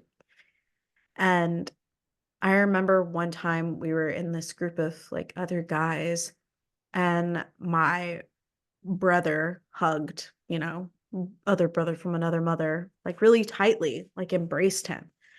And one of the guys around said, "Hey, that's so fucking gay. Why are you guys being so gay?" And that made me angry, like livid, of being like, why are you associating that with being gay? Like, I confronted him. Like, why would you associate that with being gay? They're hugging. They love each other. Why is love gay? And this guy got offended back at me, and he's like, "Why are you attacking me?" I'm like, "I'm not attacking you. You were upsetting me. Why are you making this into something that it's not? And even if they were gay, why is an expression of, love wrong? Why are you making fun of them?" Because I knew, brother from another mother, he has difficulties expressing, you know, affection. And so I really didn't want him to be set back in any way. I saw it as like this could be taken really horribly from this kid who my brothers have poured into for so long. I don't want this to change him. Essentially, I don't want him to feel attacked for allowing my brother to show him love. Like, that's, ugh, it just makes me so sad. And I did notice that, brother from another mother did start distancing himself a little bit from my brothers. I'm like, I just wanted to shake that kid who did that. I was like, why? Why would you Yeah. do that? Well, I mean, that is like again, a lot of the personal stories that you've shared here have been just such great examples of how like our peers or other boys will police one another to enforce the rules of patriarchy because that is what they're experiencing from their own peers in their homes, in movies, in music. And so like that's one of the enforcement mechanisms of patriarchy. Even if you have a very loving home, you can rely on peers or other patriarchal men in school, at work, at some point, the boys and men in your life are encountering those other men who are going to police them into submission unless you have like even like the strongest support system back home and socially. Even that will result in a level of loss of self and code switching and emotional numbness. And um, yeah, so I mean that is a prime example. And what I think of though is that the boy who is being homophobic, that boy has never seen his father hug someone else ever. If his father's in his life, I'm gonna say it's likely his dad is in his life, and he's never seen his father be affectionate with anybody. And he would love it if his dad was. He would love that, right?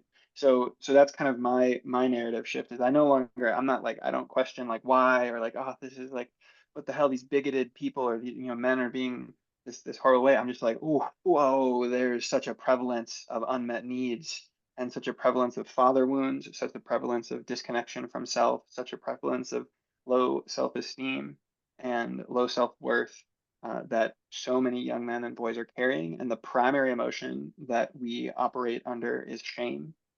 And you cannot shame other people into being better people. You cannot use shame effectively. And that is what we do all the time, though. And when I tell men or I tell boys that I lead a father son retreat, for example, and that my idea of father son connection, even though I'm no contact with my own father, I know it's so important. And so I want men and fathers, adult fathers and sons, to cuddle one another, to hug one another, to say that they love each other, to look one another in the eyes, to not just see father's love as tough love, as disciplinarian love, right?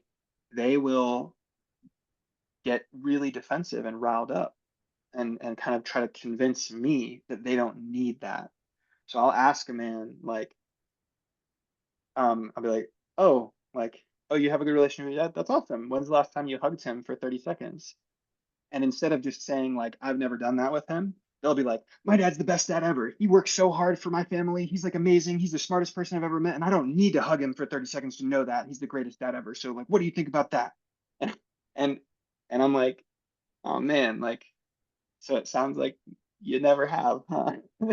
Or it sounds like you really want that affection, but you're trying to convince me that you don't need it. You're so hell-bent on convincing the world around you so that you can convince yourself that that thing you are really craving is not something that is part of your necessary human experience.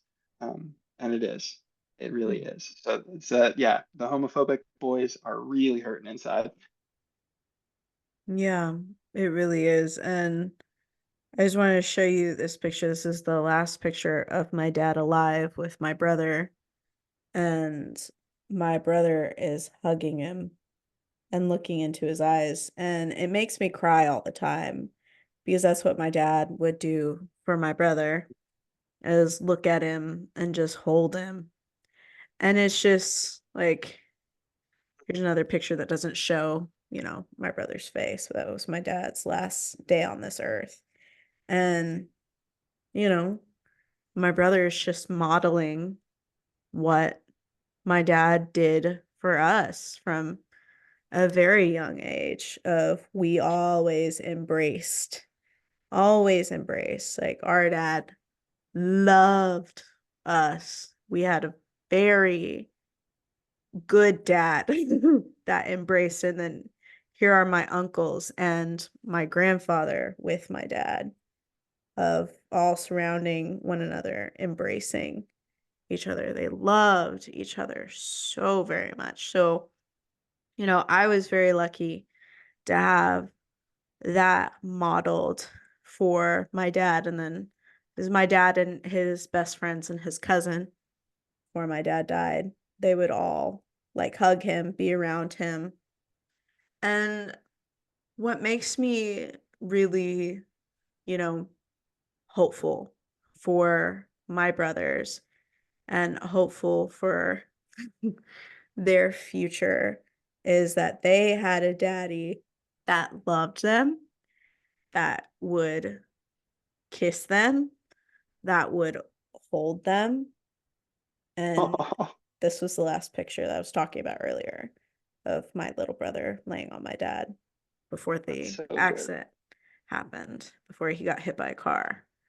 Um, my dad loved us so very much. My dad loved all of our boy cousins, loved us so much that my youngest brother wanted to have face paint to look like our dad, like have Oh a my beard, God. face painted on to look like our dad, because he was a good dad. He modeled, he was human. He had fallacies, right? But he modeled what real love and affection, and every picture that I find of my dad, he's hugging us. He's holding us. He's embracing us. Here's him laying on top of one of my brothers. Just love. And for me, that is what masculinity is, because that's what was modeled to me. All of my uncles are like my dad. We all hug as soon as we see one another. I never knew, distance like that until I got outside of my family unit and started to experience it with other, men in my life. And it makes me so sad for boys and men who go through life without knowing that they are loved and that they're worthy of love, and that they should be able to express love in a way that is healthy and non-condemning and embraces them. And from my own perspective, the only way that we can really change men and boys' perspectives on what it is to be a man and boy is to just show love and compassion and grace, because we're all humans. We all make really big mistakes from time to time, but no one is beyond redemption. That's not possible. There's nothing that you could do that could, you know, not even rape, not even murder. Like, you can overcome those things and be better. And that is the most amazing part about being a human, is our capacity for growth and our capacity for change. And I feel like social media, cancel culture, really has prevented a lot of boys and men from being able to change, because I've noticed a lot of boys and men will be like, okay, well, if this is what you think I am, then I'll just be that, essentially. I'll just embrace that. And it's so damning and it's so hard.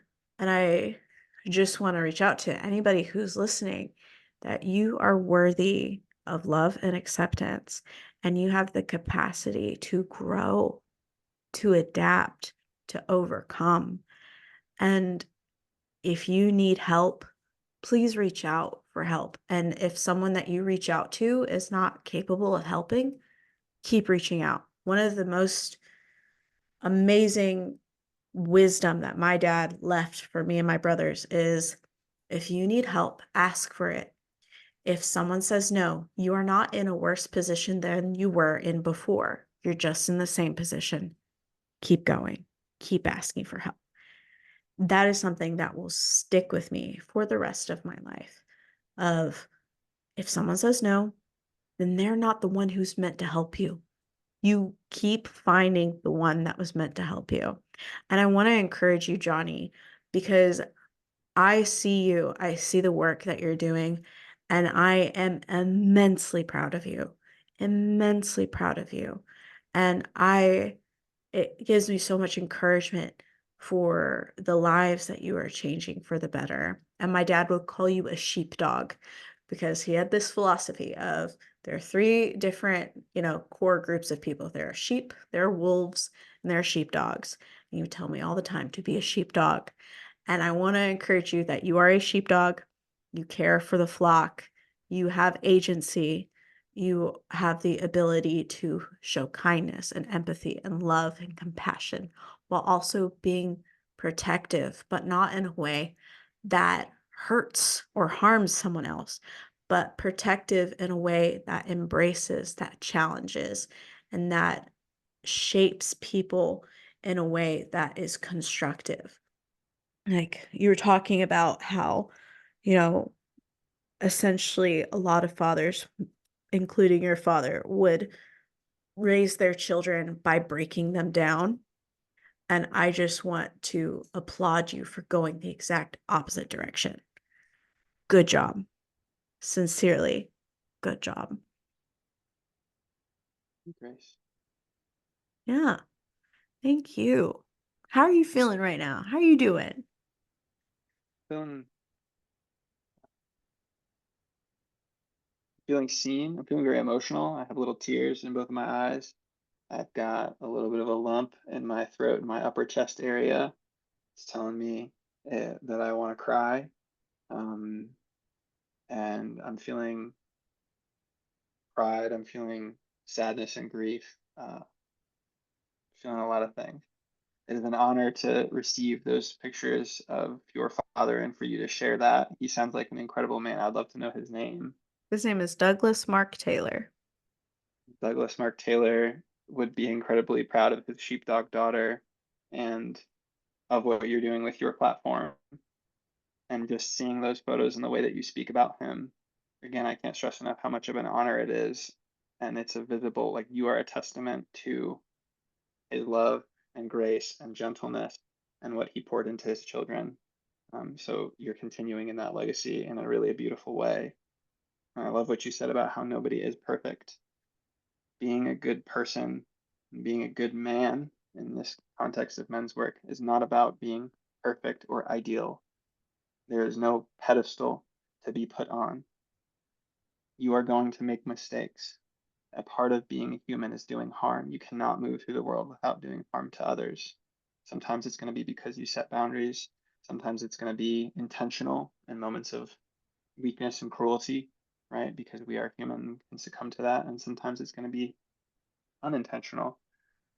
The process of accountability is to go into account for what you have done, understand the consequence, make restoration or reparation with whoever, whatever you have harmed, and move forward with a changed behavior.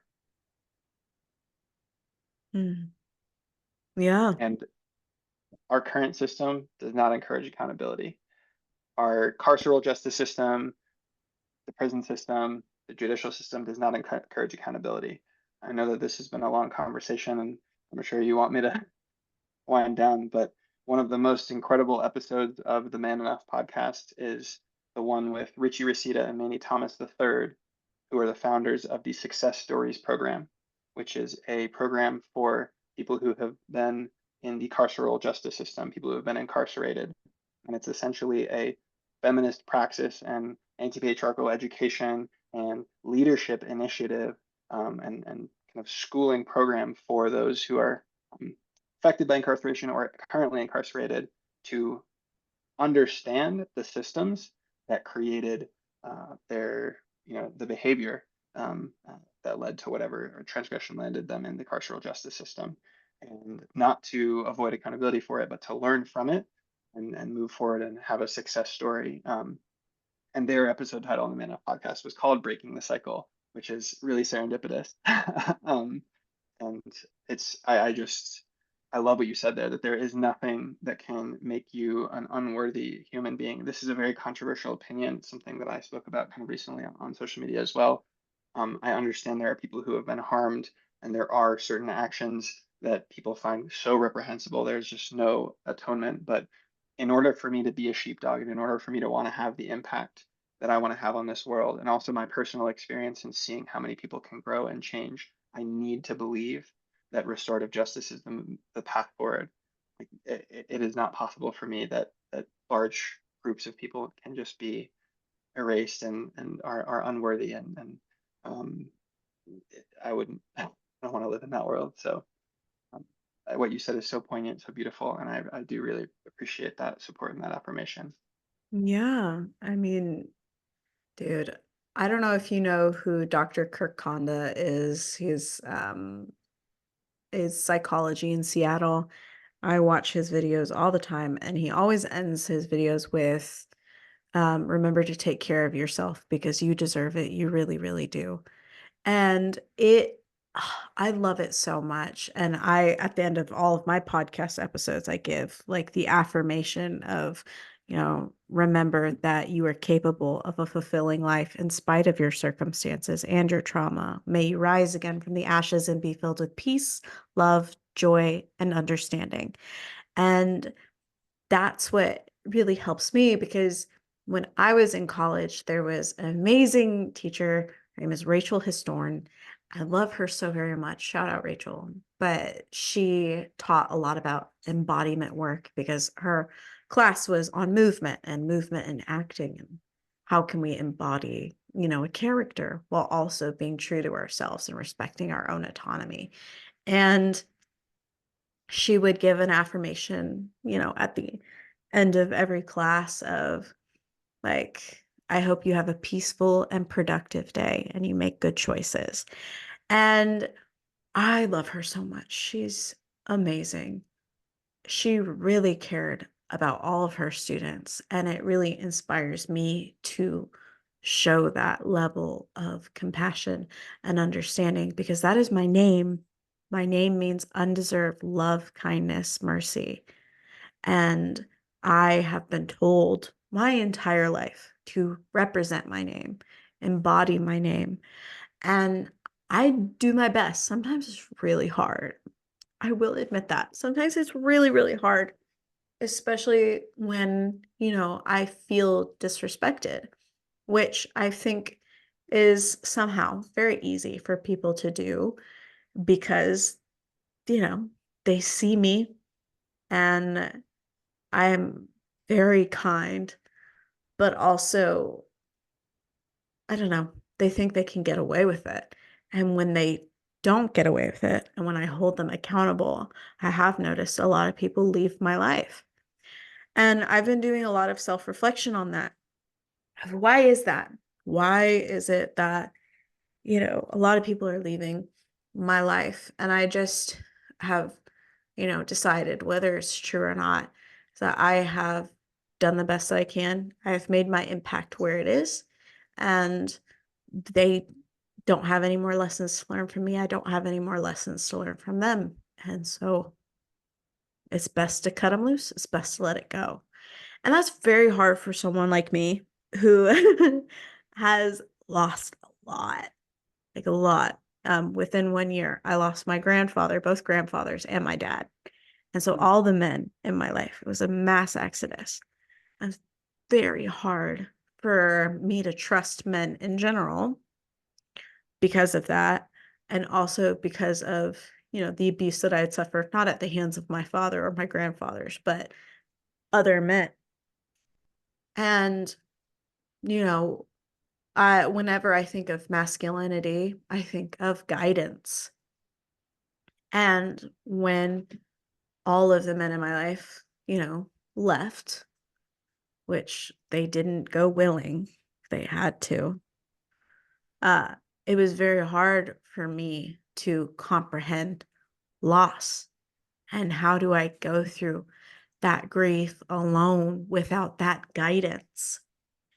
And essentially, I had to come to the conclusion that I'm not without guidance. I'm going to find different sources throughout my life.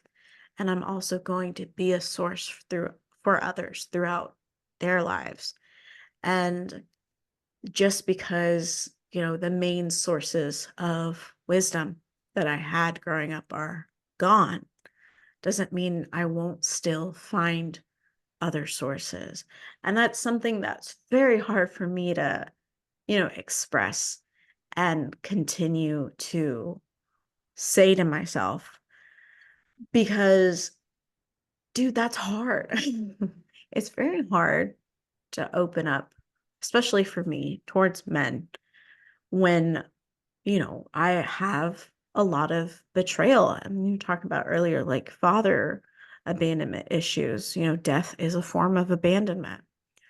I love my dad so much, but I do find myself being angry that he's gone, or, frustrated that, you know, there was nothing that I could do. There's nothing I could do.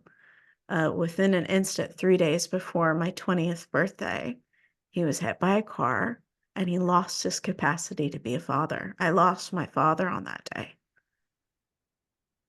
And that was something I had to express to my mother, who's a very abusive person. She's horrible. She's a horrible human being. I'll say that to the end of my days. She's not a mother. She was my birth mother, but she never really raised me. And I told her that one day, I think it was Christmas before he died, the Christmas before he died, she was saying, "Oh, this is my first Christmas without my husband, and you need to treat me better." And I told her to her face, I was like, "Well, this is my first Christmas without my father." And she's like, "Well, you still have your father. He's still alive, but he can't be my husband anymore, and he won't be my husband in heaven. He'll still be your father in heaven." I was like, he lost his capacity to be my dad when the incident happened. As soon as he was hit by that car, as soon as he received that traumatic brain injury, he doesn't have the capacity to be a father. He can't guide me or my brothers anymore. He's still my dad forever, but I'm never going to hear his voice again. I'm never going to be able to ask him for advice. And I'm getting married. I'm never going to have him walk me down the aisle. Joey never got to meet my dad. And I think that's so horrific. And yet, when I go through that, when I understand the loss and the grief, and I allow myself to feel all of that, I have now understood that though my dad is no longer here, doesn't mean that I can't still feel his presence. I feel it most when I'm with my brothers. They're such a good reflection of him. And if either of you dudes are listening, I'm so proud of the men that you are becoming. I'm so immensely proud. And I'm so grateful to be your sister because they're doing so much good work and they don't even know it. And my Gigi's barking because she hears me crying. Ah, but I'm so proud of them. And you guys, like, listening, you never know whose lives you can touch for the better. You never know what interactions that you can have that can really change someone's mind on men in general, that can help open up their hearts because there's that huge conversation right now. Would you, if you're alone in the woods, would you rather be alone with a bear or a man? And it makes me so sad to say that, yeah, I would rather be with a bear. Now, if it was a man that I knew, like my brothers, oh, I'd choose my brothers over that bear any day. If it was Joey, duh, I would choose Joey over that bear. But if it was a man that I didn't know, I'd choose the bear. And I don't want that stigma for men. That's so horrible. That's so sad. That's devastating, especially for a young boy to hear that women would rather be in the woods with a bear than a man. Because that's hard. And it makes me so sad. And I think the only way for us to start to change that dynamic is to talk about these things, you know? Yeah, absolutely. We gotta Agree with that. talk. We gotta share.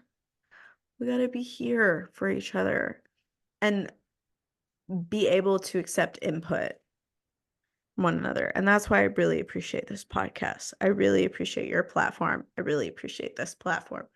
So I wouldn't have been able to have these discussions without it.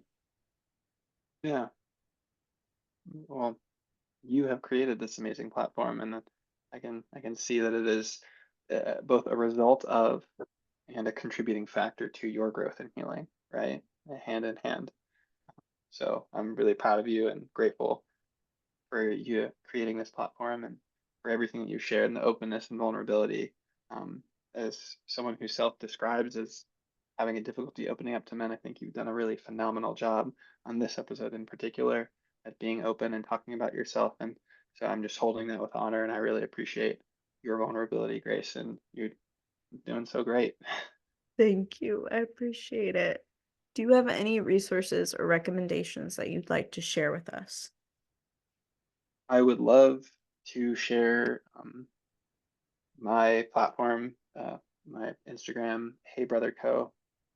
is a great place where you can expose yourself to the type of content that will help heal your algorithm and shift some of the things that you see online about how men and boys are perceived. I share lots of things of men being celebrated and hugging and just going against some of the norms. And so I think that can be like a positive contributing factor to social media feeds. I also think that the book I recommended earlier by Bell Hooks, The Will to Change Men, Masculinity, and Love is phenomenal. I think every man, woman, everyone should read that book in order to understand what we're talking about here today, men and masculinity and breaking these cycles. And then the Man Enough podcast is it for my audiophiles and the people who prefer to listen to things. There's pretty much no episode of that podcast that you can go wrong with in terms of a wonderful balance of hosts to speak about these issues in a both a palatable and comprehensive, but thoughtful and compassionate and educational way. So yeah, the Man Enough podcast is that. And then the very last recommendation is yourself. So if you are a man or a person listening to this, I want you to know that you have much more knowing and intuition in both your body and your heart than you think you do. And the practical work of leaning into those feelings and that intuition and knowing that like you're worthy of love. So your feelings are valid and they have a place. And if you're feeling, scared or something doesn't sit right with you about how something's happening or someone's being treated or whatever it is or how you're being treated, start to trust yourself more and use yourself as a resource and cultivate a closer relationship with yourself. Amen, dude. I really appreciate that. How can I support you going forward, Johnny? How can I support you? I would really love if on future episodes, if you start to talk about male culture or men and masculinity, you say, there's this guy named Johnny Cole who does men's work. And I learned about this thing called men's work from him. And you should check out his site. And yeah, some of these words that we're talking about here, patriarchy and men's work, just like plug me as one of the people who's doing work in this field. And instead of just like having the conversation stop around like, isn't this so fucking sad and horrible that women are choosing bears over men, and like what a state we're in, like how normalized all this is, and be like, but there's things happening that are changing that. And it's this process called men's work, and listeners should check that out. Go find a men's group. That is the best way to support me. Vibes. I will. I will definitely. And I'm gonna send your information to the Discord so that all of my little dudes over there can listen and see your content, because I know a lot of the guys on our Discord, which is anonymous, where everybody can share what they're going through. I know a lot of the guys on there um, have been really struggling with what is masculinity. So I'm definitely going to share your platform, and I'm hopeful that they will get some answers and some support that they desperately need. Well, Johnny, I'm so proud of you. Thank you for sharing. It was so great. It was such a great conversation. I'd love to have you on another episode because this was honestly amazing. I really appreciate it. I do as well. And I just thank you so much for all of the labor and the time and the intention that went into our episode and preparation for it, and your communication and the graphics. Everything that you do is nothing short of phenomenal. So I'm so grateful. And I would love to be a guest again. I would love to talk more about my own experience with my dad. And I would love to have my older sister, Emily, as a co-guest. Because you remind me a lot of my sister in some really beautiful ways, and just the experiences of I'm sure how some of the chronic illnesses as a result of abusive dynamics in your household have made an impact on your life, and being fiercely queer and being the older sister and having a positive impact on your younger brothers, like that is Emily to the T. And I think it would be a really powerful episode to for us to talk more about our upbringing and have that like sibling, like how are we healing from PTSD and from the trauma inflicted by an abusive, special forces veteran father. So Wow, yeah, I would love to meet Emily. Oh my God. Yes, I would love to meet Emily. That would be amazing. Oh, we'll make it happen. we'll make it happen. You guys stay tuned. There's gonna be an episode with Emily. She's gonna be Yeah, here. I'm manifesting it. yeah. Okay. Trauma Dump podcast is awesome. Thank you so much, and I hope you have a fantastic rest of your evening. You too. Thank you.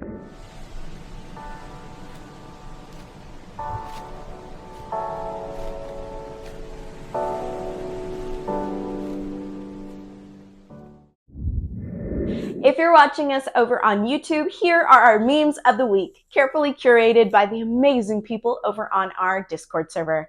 Now let's get into those memes.